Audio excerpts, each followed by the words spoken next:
أعوذ بالله من الشيطان الرجيم بسم الله الرحمن الرحيم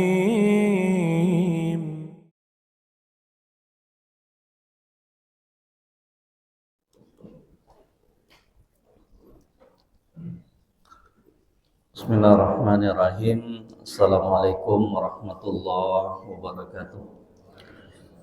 Alhamdulillah hamdan katsiran thayyiban mubarakan fi. Wa asyhadu an la ilaha illallah wahdahu la syarikalah iqrara bihi wa tauhida. Wa asyhadu anna Muhammadan abduhu wa rasuluh. Yaqulu Rabbuna azza wa jalla fi kitabihil karim, ya ayyuhalladzina amanu taqullaha haqqa tuqatih wa la tamutunna illa wa antum muslimun. Ya ayyuhan nasu taqu rabbakumul ladzi khalaqakum min nafsin wahidah wa khalaqa minha zawjaha wa batha minhuma rijalan katsiran wa nisaa'a wattaqullaha alladzi tasaaluna bihi wal arham innallaha kana 'alaikum raqiba. Amma ba'd. Alhamdulillah, bapak-bapak, ibu-ibu, jamaah kaum muslimin dan muslimat yang kami muliakan, rahimani wa rahimakumullah. Kembali dipertemukan oleh Allah di kesempatan subuh hari berbahagia ini, setelah kita melaksanakan kewajiban kita sholat subuh berjamaah. Semoga Allah menerima apa yang kita lakukan dan menjadikannya sebagai pemberat timbangan kita pada hari kiamat. Amin ya Rabb. Salawat dan salam semoga senantiasa tercurahkan kepada junjungan kita Nabi Muhammad sallallahu alaihi wasallam, kepada keluarga beliau, kepada para sahabat dan orang-orang yang mengikuti jejak beliau hingga akhir zaman kelak.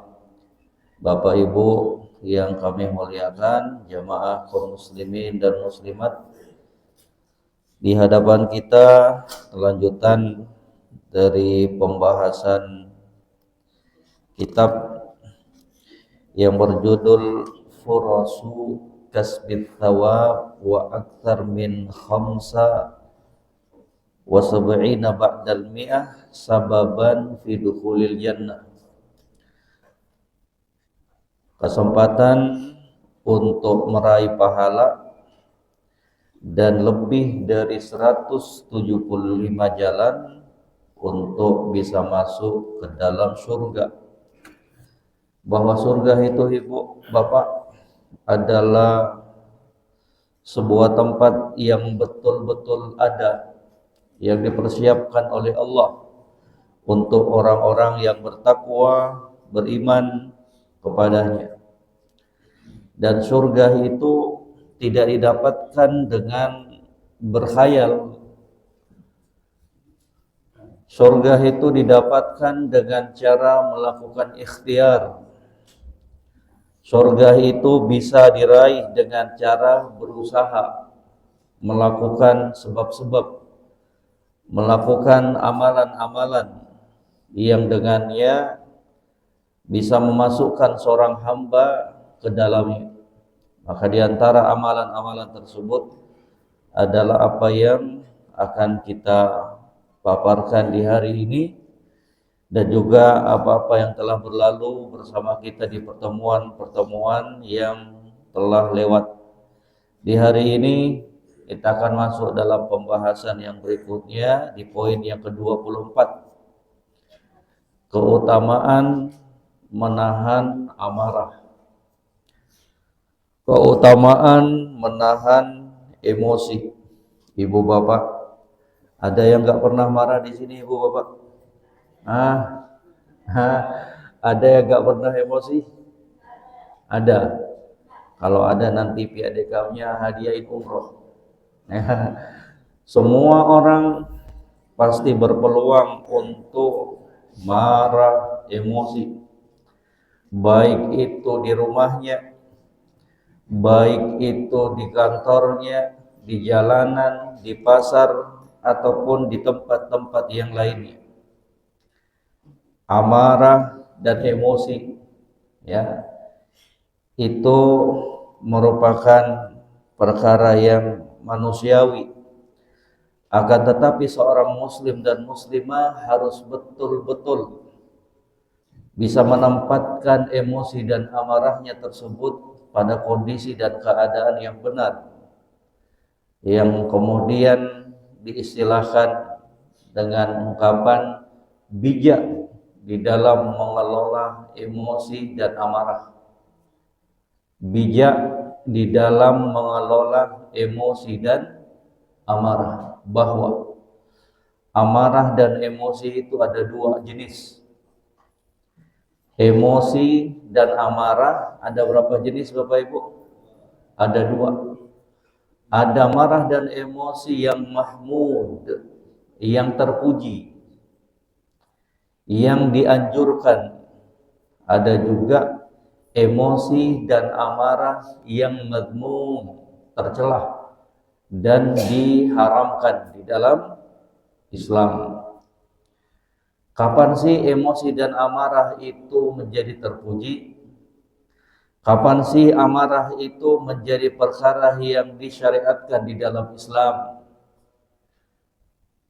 Amarah dan emosi bisa menjadi perkara yang terpuji apabila seseorang itu marah kalau berkaitan dengan syariat-syariat Allah yang dilecehkan.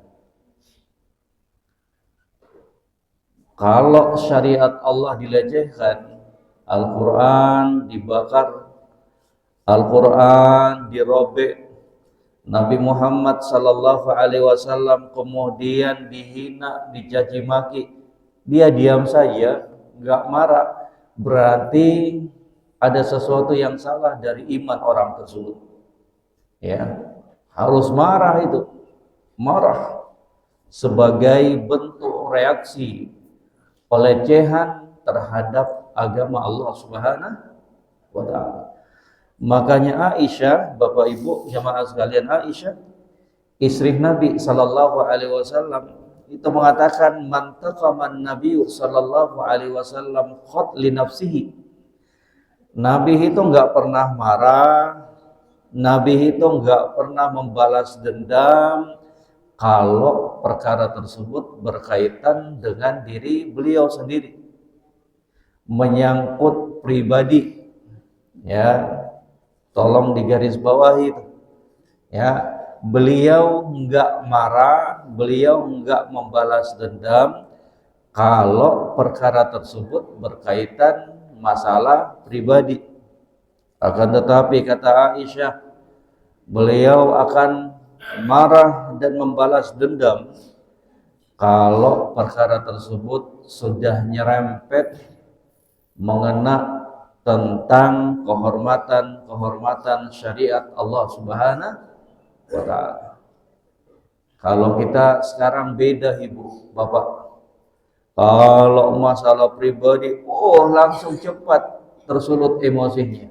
Betul atau benar Bapak Ibu? Kalau masalah pribadi yang disenggol, langsung. Tapi kalau masalah agama malah melempem. Kalau masalah agama yang disenggol, biasa-biasa aja kita, cuek. Itulah perubahan keadaan kita di zaman ini yang harus kita akui. Jadi sekali lagi, amarah, emosi yang terpuji itu adalah marah yang timbul karena syariat Allah Subhanahu wa taala yang dilecehkan. Kemudian yang kedua, emosi dan amarah yang tercela. Emosi dan amarah yang tercela. Kapan itu? Kalau emosi dan amarahnya tersebut hanya dalam rangka untuk membela dirinya, membela kelompok dan golongannya, tidak ada kaitannya dengan agama Allah Subhanahu wa ta'ala. Ya.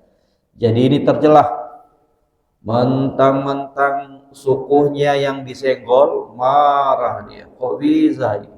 Ya, sukunya kita, asobiyah, yang terlarang di dalam Islam. Gak boleh orang membela karena suku, sama-sama satu suku, ya, sama-sama satu kelompok, satu geng, gak boleh jemaah sekalian. Jadi sekali lagi, ini perkara yang betul-betul harus kita perhatikan bersama, bahwa seorang muslim dan muslimah itu harus bijak, bisa mengelola emosi dan amarahnya, biar kemudian dia tidak terjatuh ke dalam perkara-perkara yang tercelah. Bahwa di sana untuk orang-orang yang bisa menahan emosi dan amarahnya, ternyata Nabi Shallallahu Alaihi Wasallam, demikian pula Allah di dalam Al-Quran telah memberikan kabar gembira buat mereka, bahwa orang-orang yang mampu menahan emosi dan amarahnya itu akan mendapatkan beragam kebaikan di dunia, apalagi di akhirat kelak. Di antaranya apa yang berada di hadapan kita. Bapak Ibu bisa lihat, Rasul sallallahu alaihi wasallam bersabda, "Man kadzama ghaizan wa huwa yastati ayyunafidhahu, da'ahu Allahu yaumal qiyamah ala ru'usil khalaik hatta yukhayyirahu fi ayyil hur sya'a." Kata Nabi sallallahu alaihi wasallam, barang siapa yang mampu menahan emosi dan amarahnya, wa huwa yastati, dalam riwayat yang lainnya wa huwa qadirun, dalam keadaan dia mampu, ya, dalam keadaan dia sanggup, ayyunafidhahu, untuk meluapkannya. Dia bukan orang yang lemah, dia bukan orang yang gak berdaya meluapkan dan melampiaskan emosi dan amarahnya. Bisa dia marah, bisa dia luapkan emosinya, akan tetapi apa? Dia tahan. Karena apa? Karena Allah. Dia tahan emosi dan amarahnya karena Allah Subhanahu wa ta'ala. Ini syaratnya ini. Dia tahan, dia redam amarahnya karena Allah, bukan karena ketidakmampuan dia. Bisa dia luapkan emosinya, luapkan amarahnya, ya, cuman dia tahan. Kenapa? Karena Allah. Karena sang hamba ini ingin meraih keutamaan pahala dari Allah, karena dia menganggap bahwa menahan emosi dan amarah itu adalah perkara yang disyariatkan di dalam Islam. Disenggol dia, ya, diganggu dia, sabar, ya, bukan dia nggak mampu untuk membalasnya.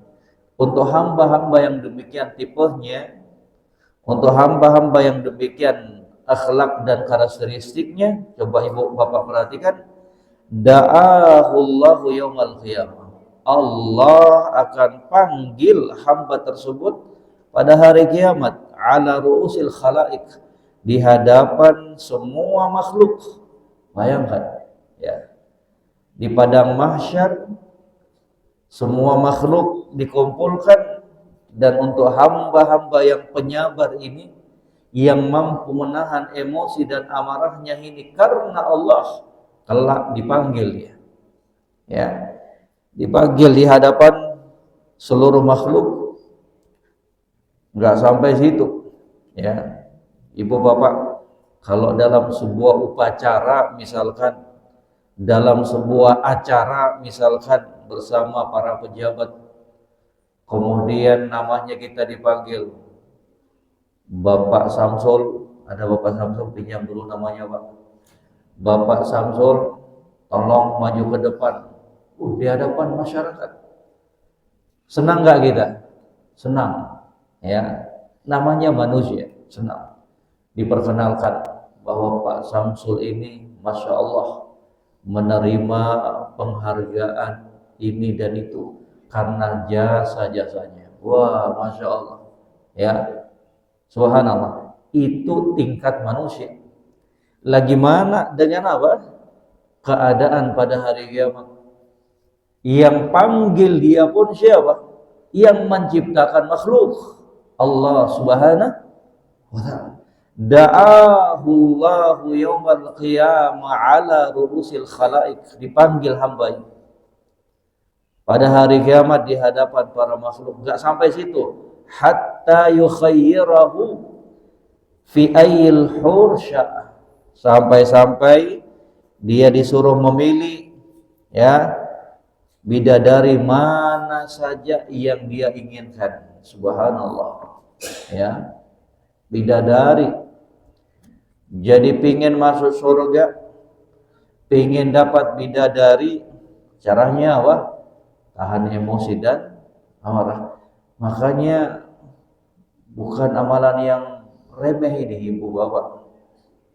Bukan, ini menunjukkan bukan amalan yang remeh yang harus kemudian kita abaikan. Ini amalan yang besar ini. Balasannya ini sudah menunjukkan betapa mulianya amalan yang satu ini. Jadi ibu, menahan amarah dan emosi itu luar biasa. Ya, mungkin sekarang ini ketika dengar ceramah, oh iya ya, mudah. Tapi keluar masjid, ya, tiba di rumah, ya, suami ketemu dengan suami, ketemu dengan istri, ketemu dengan suami, udah. Kalau masing-masing pihak nggak bisa nahan emosi dan amarah, jadilah perang dunia kedua. Di jalanan gara-gara klakson sudah emosi marah, ya, sudah nyerempet sedikit sudah emosi marah. Padahal sama-sama kita semuanya di jalan itu nggak ada yang mau tabrakan, nggak ada, ya. Ya, jadi harus betul-betul bisa menahan emosi dan amarahnya kita dengan baik, ya. Karena kita nggak menjadi hebat, kita nggak menjadi orang yang kuat hanya sekedar setiap ada pemicu emosi kemudian kita luapkan. Makanya Nabi katakan, laisa syadidu bisur'ah, innamas syadidul ladzi yamliku nafsahu indal ghadab. Orang yang kuat itu bukan orang yang setiap ada pemicu marah dia luapkan. Tapi orang yang kuat dan hebat adalah alladzi yamliku nafsahu indal ghadab. Orang yang bisa menata emosinya, yang bisa mengekang amarahnya ketika pemicunya datang.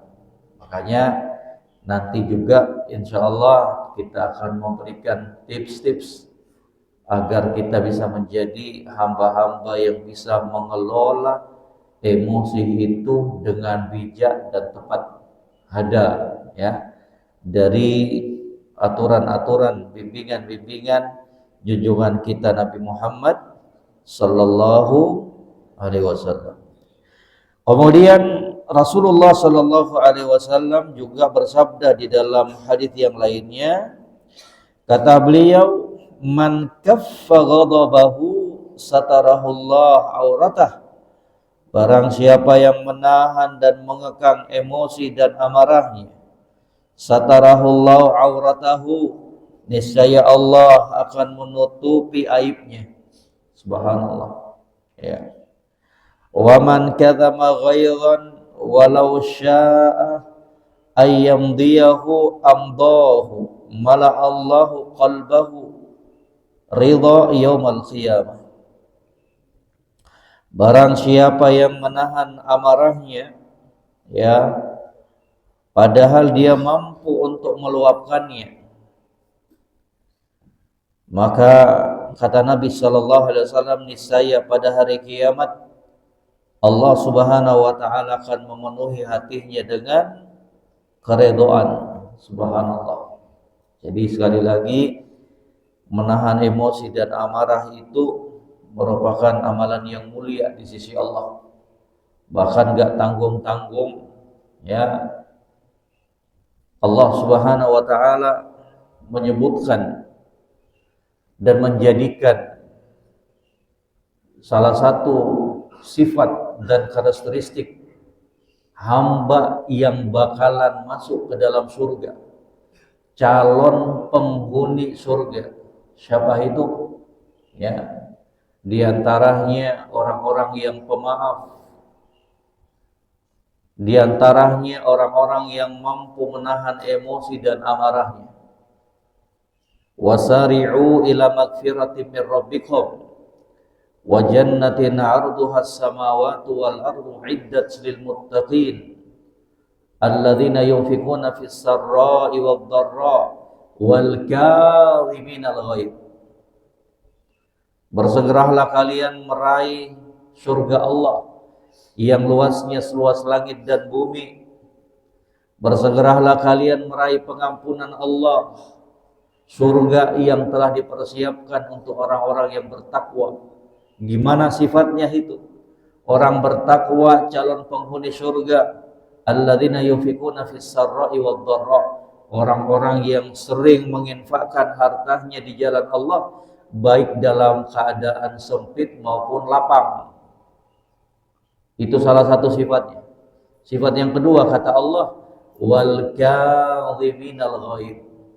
Orang yang bisa dan mampu menahan emosi dan amarahnya. Itu jelas sekali itu.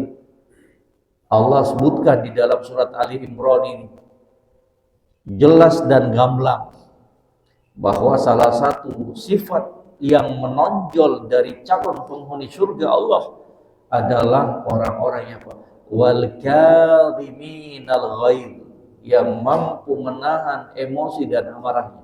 Dipahami dari ayat ini bahwa orang-orang yang selalu meluapkan emosi dan amarahnya, tukang emosi, dikit-dikit emosi, marah, itu bukanlah ciri dan karakteristik calon penghuni surga. Karena Allah sudah sebutkan ini, penghuni surga yang gini ini. Maka dipahami mafhum mukhalafah dari ayat ini, orang-orang yang gak mampu menahan emosi dan amarahnya itu bukanlah termasuk dari karakteristik calon penghuni surga Allah Subhanahu wa taala. Betapa ruginya kita kalau sampai kita tidak menjadi orang-orang yang bisa masuk ke dalam surga Allah hanya karena gak mampu menahan emosi dan amarahnya kita. Ya. Jadi Bapak Ibu sekalian yang kami muliakan, di sini kita akan menyebutkan tips-tips yang disebutkan oleh para ulama tentang bagaimana cara menata dan mengelola emosi tersebut. Di antaranya al-isti'adzatu billah minasyaitonir rajim. Kalau sudah ingin emosi, marah, ya, maka ingat-ingat ini Ibu, al-isti'adzatu billah minasyaitonir rajim. Segera beristi'adzah, berlindung kepada Allah dari syaitan yang terkutuk. Ya. Bacanya apa Ibu? A'udzu billahi minasyaitonir rajim. Ya, kalau ada orang yang membuat kita pingin emosi, marah, Ibu ingat-ingat resepnya ini Bapak. Apa bacanya Ibu, Bapak? A'udzu billahi minasyaitonir rajim. Bahaya ini. Kalau enggak segera berlindung, bisa jadi kita yang jadi syaitannya nanti. Langsung emosi, marah, la ilaha illallah. Jadi kalau sudah emosi itu Ibu, ya itu disebutkan istahwadza alaihimus syaitan. Syaitan sudah menguasai diri-diri mereka. Udah ribet itu kalau syaitan sudah menguasai kita. Istahwadza alaihimus syaitan. Syaitan sudah menguasai dirinya. Sudah itu. Ucapan-ucapan gak terkontrol, perbuatan-perbuatan gak terkontrol. Itu tanda-tandanya orang tersebut sudah dikuasai oleh siapa? Syaitan. Maka salah satu cara untuk lepas dari belenggu syaitan adalah apa? Al-isti'adzatu billah minasyaitonir rajim. Katakan a'udzu billahi minasyaitonir rajim.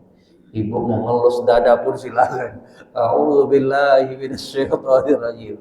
Jadi hati-hati Ibu, ya. Jadi pernah di zaman Nabi Shallallahu Alaihi Wasallam ada ya dua orang yang saling bertengkar, sudah emosi dua-duanya ini.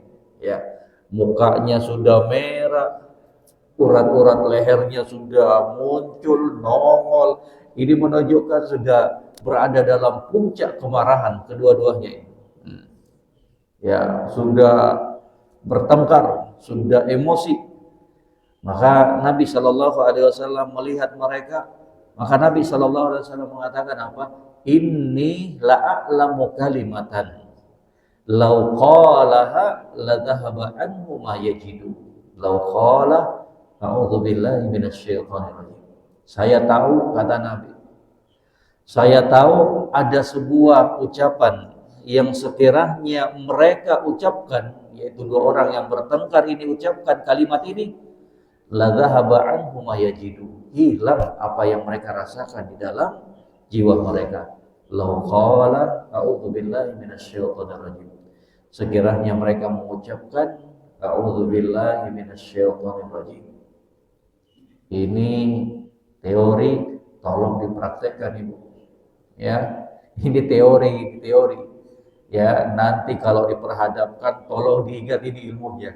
Oh, Ustaz dulu bilang a'udzubillahi minasyaitonir. Jangan lupa semua ya. Ibu di masjid, oh ya Ustaz. Pas nantinya di luar hilang semua ilmu-ilmu yang dipelajari. Hati-hati nih. Tips yang pertama, isti'adzah. A'udzubillahi minasyaitonir rajim. Ya Allah, saya berlindung kepadamu dari godaan syaitan yang terkutuk.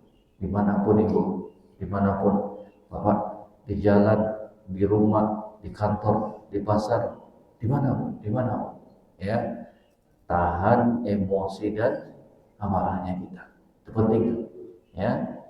A'udzubillahi minasyaitonir rajim. Lihat ibu-ibu WC kiri belok kanan. Contohnya ya kan biasa nih bapak-bapak ya, naik motor ibu-ibu WC-nya ke kiri, ternyata beloknya ke kanan. Oh, jangan dicaci maki Ibu ya. A'udzubillahi minasyaitonir rajim. Ya, jadi banyak ini. Ya, harus dibuktikan, diterapkan dalam amalan perbuatan kita sehari-hari. Yang kedua, ya, yang kedua, cara untuk mengatasi dari gejolak emosi, ayatafakkar fil akhbar al-warida fi fadli katmil ghaib wal 'af wal hilm.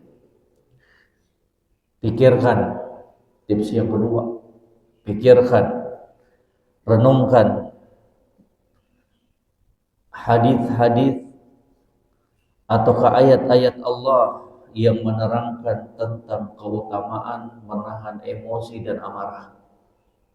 Ingat itu, kalau gejolak emosi dan amarah sudah mulai muncul, setan sudah mulai menggoda untuk kita luapkan emosi dan amarahnya kita, maka apa Ibu, Bapak, ingat-ingat ini.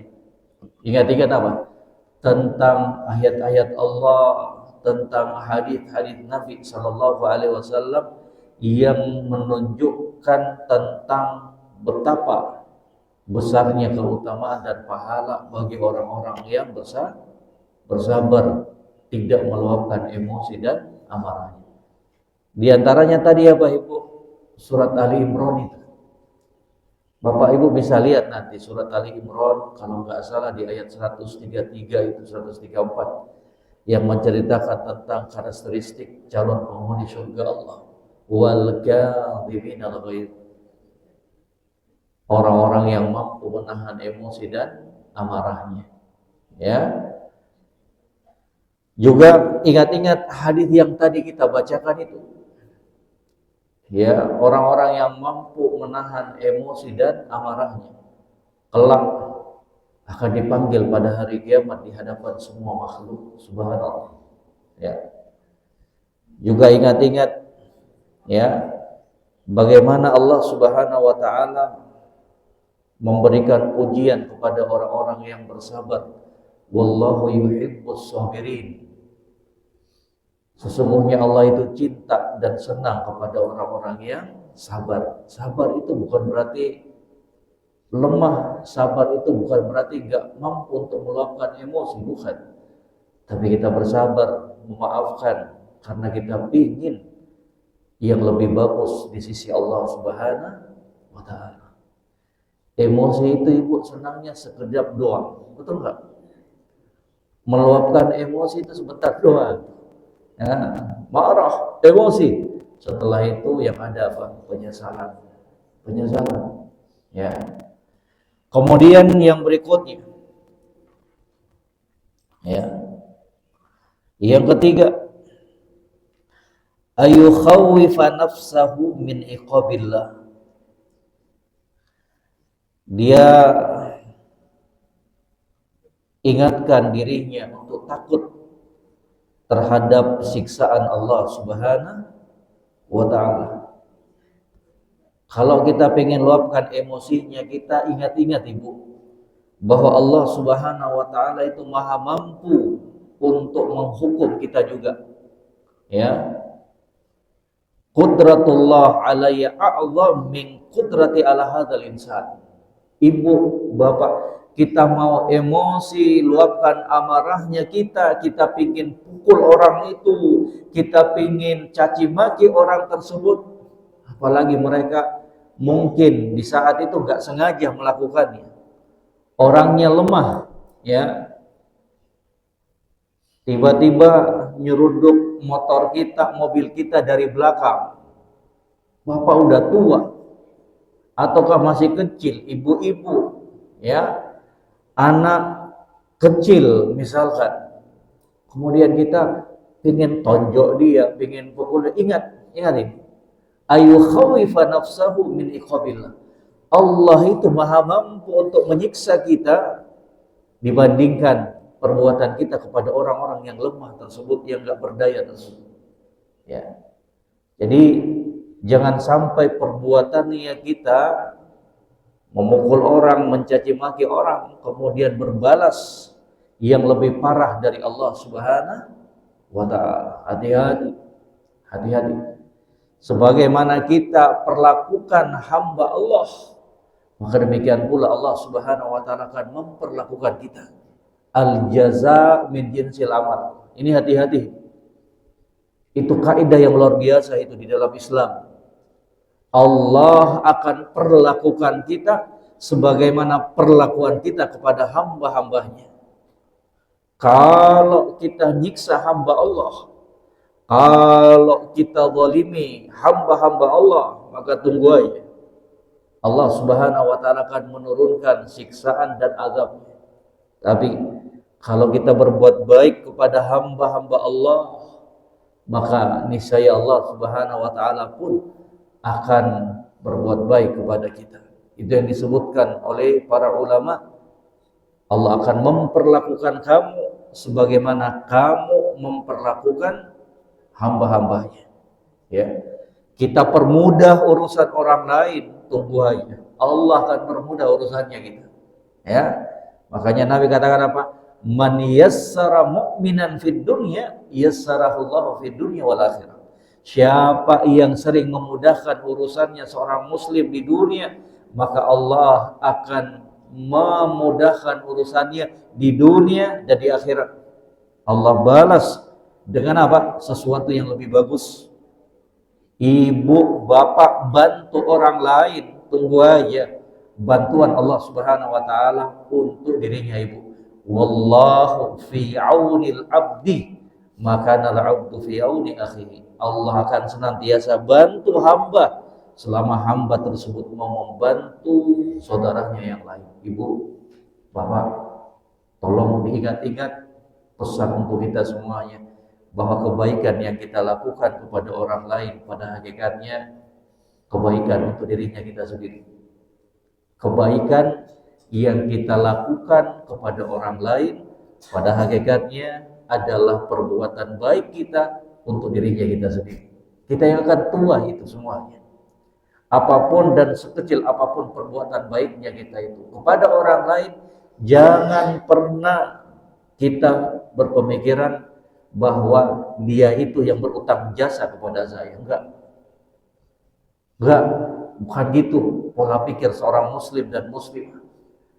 Dia membantu orang lain, saudaranya itu karena berharap balasan di sisi Allah Subhanahu wa Ta'ala. Yakin aja itu. Ya, yakin apapun perbuatan. Ibu menginfakkan harta kepada orang miskin, jangan pernah mengatakan orang ini berutang jasa sama, enggak. Justru kita itu kalau dipikir-pikir harus terima kasih sama orang miskin ini. Lah gimana kalau orang miskin gak mau terima zakatnya kita? Mereka demo satu Depok, udah nggak usah terima, mentang-mentang mereka orang kaya, sombong mereka, udah nggak usah terima zakatnya mereka, nggak usah terima sedekahnya mereka. Lah mau di mana? Kemanakan zakatnya kita itu, sedekahnya kita itu. Makanya jangan pernah remehkan orang miskin hanya sekedar karena kita sering memberikan sedekah dan infaknya kita kepada mereka. Kalau kita pikir, justru mereka itulah yang harus kita berterima kasih. Mau menerima sedekahnya kita, mau menerima zakatnya kita. Coba kalau nggak ada, mereka demo semuanya, jangan terima. Bingung tuh nantinya itu pihak DKI masjid, disalurkan kemana ini beras-beras, duit-duit zakat, sedekah mukuf didoakan kemana? Jadi hati-hati ya, jangan berbuat macam-macam kepada orang-orang yang lemah karena kita kuat, karena kita lebih ada kekuatan jabatan. Hati-hati ya, diingat-ingat ini ya.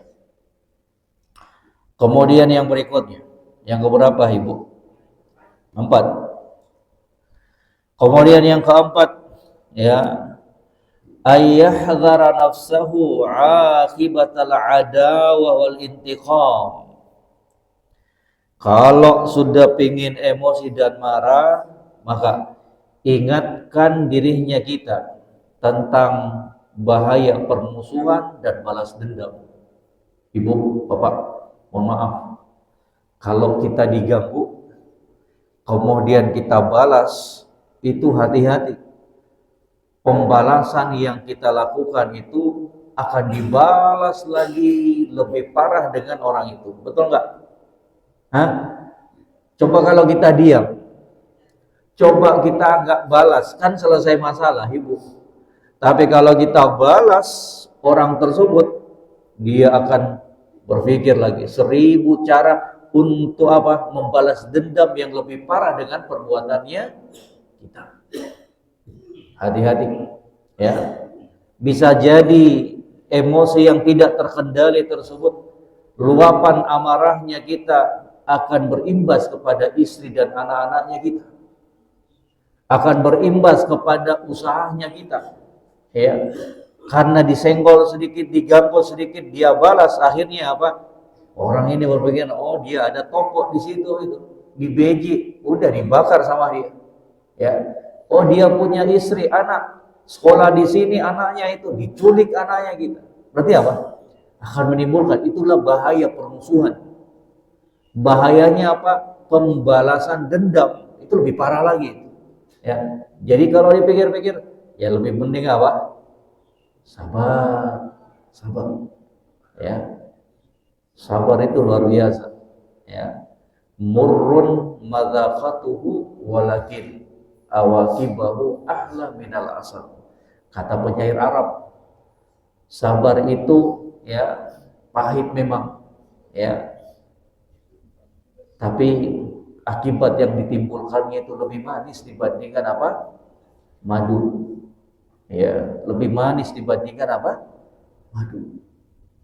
Alhamdulillah saya bisa bersabar. Coba kalau dikit-dikit tengkar sama istri, marah, dikit-dikit emosi, udah cerai lagi, keluarkan kata-kata cerai lagi ya. Dikit-dikit emosi marah kepada anak, keluarkan lagi doa-doa yang gak bagus kepada anaknya kita, semoga kamu masuk neraka. La ilaha illallah. Itu anaknya kita, itu darah dagingnya kita, kok tega-teganya kemudian kita doakan kejelekan buat mereka tersebut ya. Maka sekali lagi hati-hati ya, diingat-ingat bahwa meluapkan emosi dan amarah tersebut justru akan mendatangkan bahaya, kejelekan dan keburukan yang lebih besar kalau kita balas. Yang kelima, ya,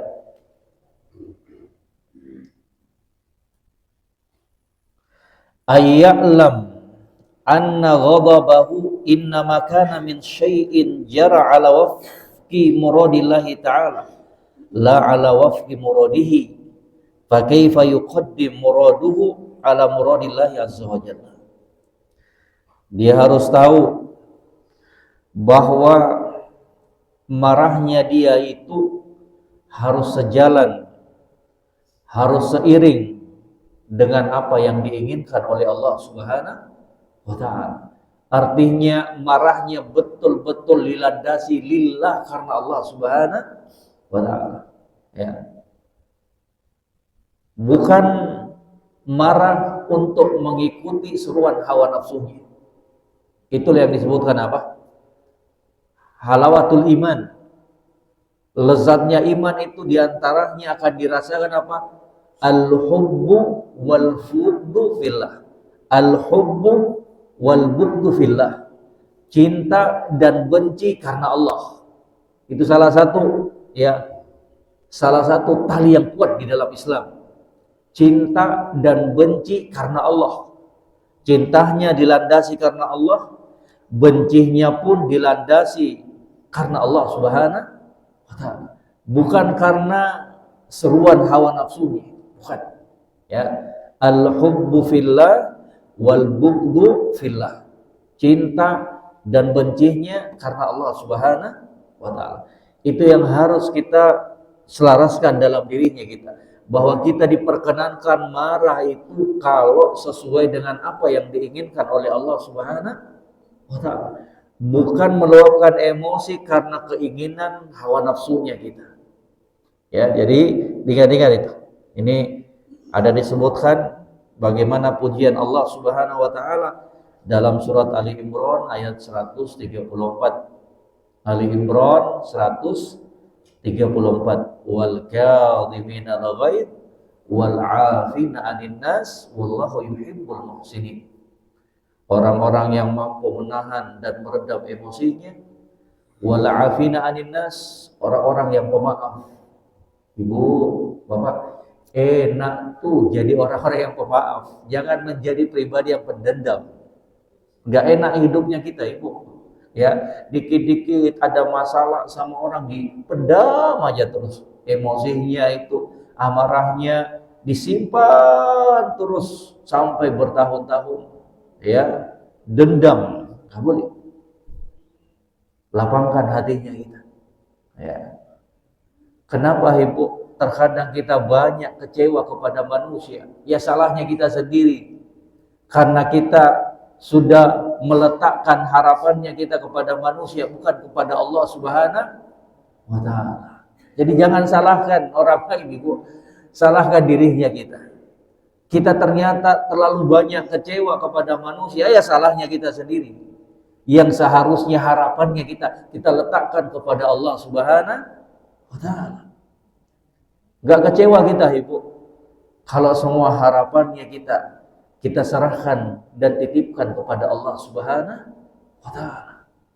Kita pingin yang terbaik, kita ada keinginan, tapi ingat, Allah juga itu pasti akan lebih memberikan yang terbaik buat kita. Ya. Jadi sekali lagi perhatikan ya. Wal kadhimina al-ghaidh wal 'afina 'anil nas. Mari mengajak semuanya menjadi hamba-hamba yang pemaaf, bukan pendendam. Usahakan kita tinggalkan dunia yang sementara ini dengan tidak membawa permusuhan dan dendam kepada hamba-hamba Allah Subhanahu wa ta'ala. Plong, menghadap Allah dalam keadaan plong, ya, enggak bawa permusuhan, enggak bawa dendam kepada sesama makhluk ciptaan Allah Subhanahu wa ta'ala, terkhusus dari saudara-saudaranya kita muslim dan muslimah. Ibu bapak, kita bukan malaikat, Kita bukan bidadari. Saudaranya kita yang lainnya dari kalangan kaum muslimin juga bukan malaikat, bukan bidadari. Mereka juga semuanya manusia biasa yang mungkin bakalan terjatuh dalam kesalahan ketika berinteraksi bersama kita. Jadi hamba-hamba yang apa? Pemaaf. Ya wal afina anin nas. Allah tutup ayatnya, wallahu yuhibbul muhsinin. Allah cinta kepada orang-orang yang selalu berbuat baik. Ya. Jadi sekali lagi mari kita tunjukkan, ya. Mari kita tunjukkan bahwa kita adalah seorang muslim dan muslimah yang senantiasa mengikuti junjungan kita Nabi Muhammad sallallahu alaihi wasallam. Apa kurangnya perlakuan orang-orang kafir Quraisy kepada Nabi di saat itu, Ibu? Ya, dilempari kotoran hewan, dikatain gila, dikatain tukang sihir. Beliau enggak, wah, subhanallah.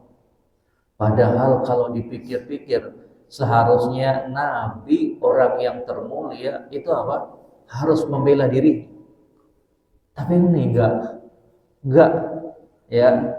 Lah kita yang banyak dosanya, banyak maksiatnya, kalau diganggu dirinya kita, langsung responnya luar biasa. Ya. Padahal kan kalau dipikir-pikir Nabi dong yang lebih pantas untuk membela dirinya, karena beliau membawa dakwah ini, Islam ini. Tapi pada kenyataannya beliau bersabar. Tapi lihat buah dari kesabaran beliau. Banyak di antara para sahabat yang dahulunya kafir itu masuk Islam karena melihat perangai dari junjungan kita Nabi Muhammad sallallahu alaihi wasallam. Bahkan ada, Ibu, ya, ada orang kafir Quraisy ketika Nabi masuk di kota Madinah, cuma lihat aja wajahnya Nabi, perangainya Nabi, belum dengar ucapan Nabi, langsung dia bisa tebak. Katanya, asyhadu alla ilaha illallah wa asyhadu anna Muhammadar Rasulullah. Langsung masuk Islam. Katanya, inni la'alam. Saya tahu ini bukan tipe orang yang pembohong. Ini orang yang jujur ini. Ya, karena hanya melihat bagaimana Nabi Shallallahu Alaihi Wasallam. Jadi, ya, bisa jadi dengan akhlaknya kita yang mulia ini, orang-orang pun akan kemudian apa? Tertarik untuk masuk dan mempelajari Islam ini. Ya, subhanallah. Jadi sekali lagi mari teori-teori yang telah kita dapatkan dalam majelis ilmu, dalam kajian-kajian, kita terapkan dalam kehidupannya kita sehari-hari, dan semoga Allah Rabbul Alamin menjadikan kita semuanya dari kalangan hamba-hambanya yang menjadi hamba yang penyabar, hamba-hamba yang mampu senantiasa membukakan pintu maaf untuk kesalahan saudaranya kita, menjadi hamba-hamba yang bisa lebih bijak mengelola emosi dan amarahnya kita. Sebelum kita tutup, mungkin ada yang ingin ditanyakan Bapak Ibu sekalian. Ya, silakan Ibu.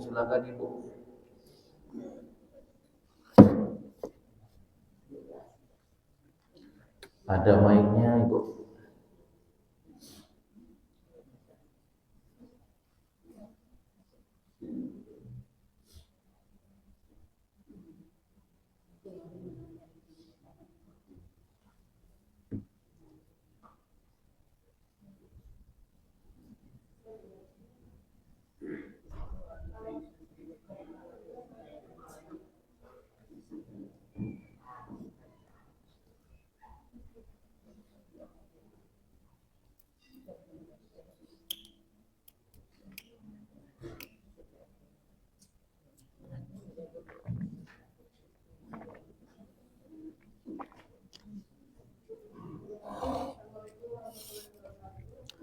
Waalaikumsalam warahmatullahi wabarakatuh. Sehat selalu Ibu, sekeluarga.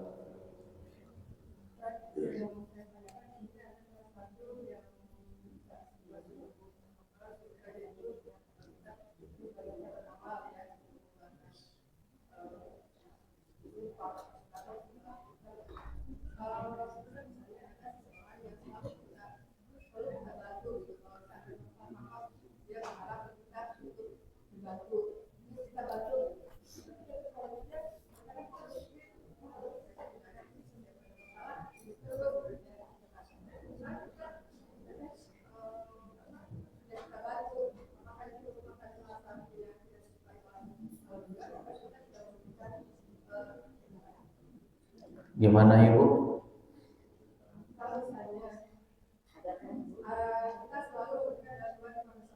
Nah,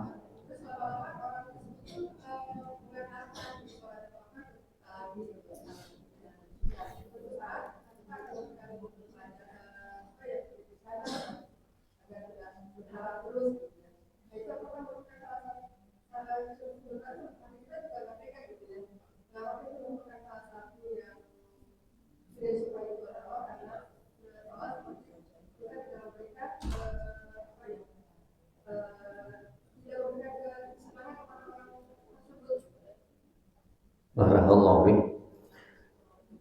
Pertanyaannya bagus Ibu, dipahami. Barakallahu fiik. Katanya gimana tuh kalau ada seseorang setiap ada masalah, setiap ada kebutuhan datang ke kita terus, ya Bu ya?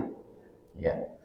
Ibu, Bapak membantu orang lain itu hukumnya dianjurkan, nggak wajib, ya, nggak wajib. Kalau kita bantu, alhamdulillah itu amanat kebaikan. Ada orang yang ingin datang ke rumah kita, pinjam duitnya kita, nggak wajib kita berikan. Tapi kalau kita mampu untuk meminjamkan, memberikan bantuan, apalagi maaf, kita tahu bahwa orang ini orang yang betul-betul baik, jujur, dan memang dia meminta bantuan karena kondisi yang tidak memungkinkan. Karena orang yang meminta bantuan itu kan beda-beda Ibu. Ada orang yang memang butuh bantuan karena kondisinya terjepit, memang betul. Anaknya sakit, butuh duit untuk masuk sekolah, terjepit, nggak ada duit dia di saat itu. Ada orang memang malah bergampang-gampangan, ya, bergampang-gampangan. Artinya apa? Walaupun dia nggak butuh-butuh amat, dikit-dikit pinjam, ya. Walaupun dia mampu sebenarnya untuk mencari nafkah, berusaha karena ngandalin minta-minta, maka itu yang dia lakukan, dan ini tercela di dalam Islam. Maka Ibu, Bapak tinggal lihat kondisinya saja. Kalau orang yang meminta bantuan kepada kita, memang Ibu pastikan orang yang tidak mampu sama sekali. Dan memang dia sudah berusaha untuk mencari kerjaan sana sini, belum dapat juga. Ataukah kerjaannya tersebut ternyata maaf belum mencukupi kebutuhan keluarganya. Ibu tahu itu, Ibu tahu. Ibu paham orang ini kondisinya. Dan Ibu di saat itu ada kemampuan, maka bantu. Itu yang paling bagus. Itu bantu. Sampai kapan Ustadz? Sampai Ibu ada kemampuan, lakukan aja. Harap pahala di sisi Allah Subhanahu wa ta'ala. Itu catatannya Pak. Kalau Ibu betul-betul bisa pastikan memang orang ini butuh bantuan saya ini. Tapi kalau Ibu lihat gelagatnya, wah kayaknya ini aji mumpung, malas dia ini, malas. Maka berikan pelajaran. Ibu sekali-kali tolak. Kalau Ibu mampu untuk memberikan masukan, nasihat, lakukan. Maaf, Bapak ini, adik ini masih kuat, coba berusaha, ya. Ataukah yang lebih bagus lagi, Ibu berikan modal buat catatan, kesepakatan, ya, biar dia apa? Nggak tergantung pada orang lain terus. Udah, kamu daripada minta-minta terus, pinjam-pinjam terus, mending kamu berusaha. Ini saya modalin buat kesepakatan. Jangan coba-coba nggak buat kesepakatan.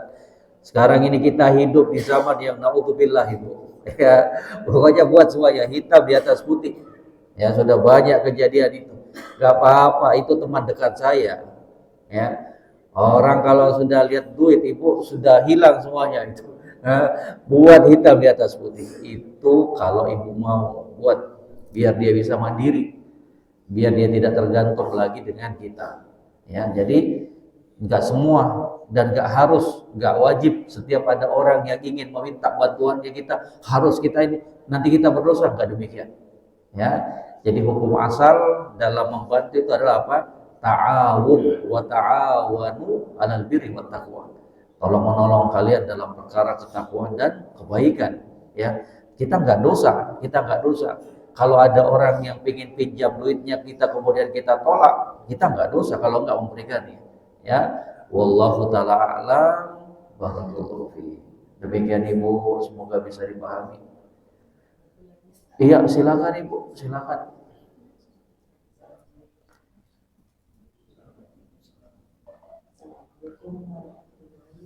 Waalaikumsalam warahmatullahi wabarakatuh. Sehat juga buat Ibu sekeluarga. Di WA itu kan selalu ada sedekah. Iya. Nah, tapi kan banyak Ustaz sering banget gitu. Nah, itu kalau kita nggak beri bantuan, apakah itu juga menjadi suatu hal yang tidak disukai? Masya Allah, Ibu, barakallahu fiik. Katanya sering masuk di WA, ya, ada donasi, bantuan, sumbangan untuk anak yatim ataukah orang miskin, ya.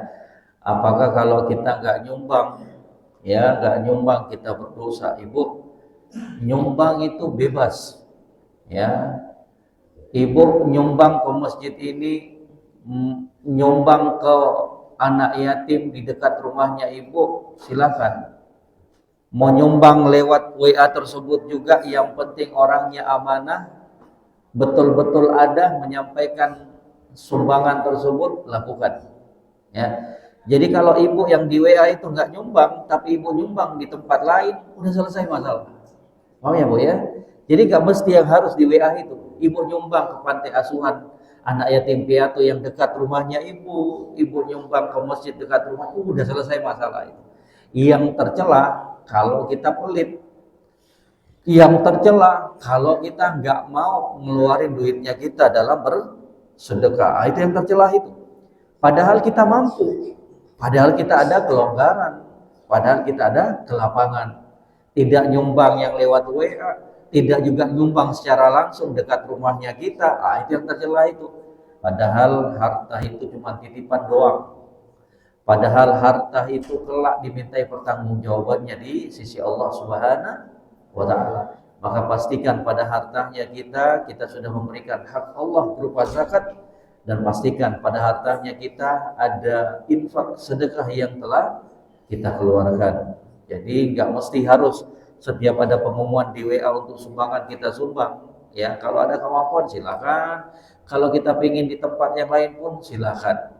Ya, yang tercela sekali lagi orang-orang yang pelit, yang tidak mau menyumbangkan hartanya di jalan Allah Subhanahu wa Ta'ala.